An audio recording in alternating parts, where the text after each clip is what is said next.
Hello, in this video I'm gonna show you how to factory reset your Roborock Q Revo Curv robot. So to do it, first take this lid off. It is attached with a magnet, so it's pretty easy to take it off. Now, to factory reset it, first locate the reset button. So as you can see here, there is the reset button. It is here. And you'll need a needle, a pin or a pen, anything that can go inside to click on it.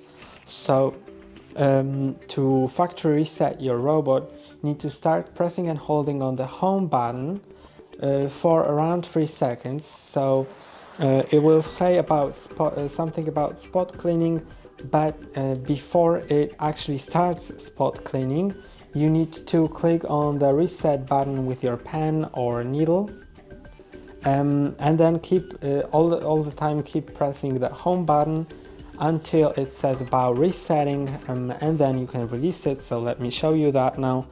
First, I'm gonna press and hold on the home button. Starting spot cleaning. Now on the reset button, so I can just quickly press on the reset button. Restoring factory settings. This will take about 5 minutes.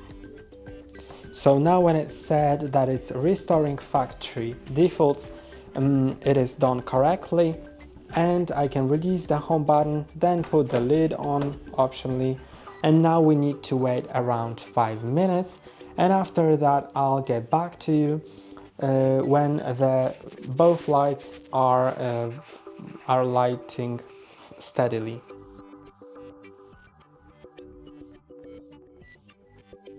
And now you can see that the lights are lighting steadily, so that means that the robot is reset to factory defaults.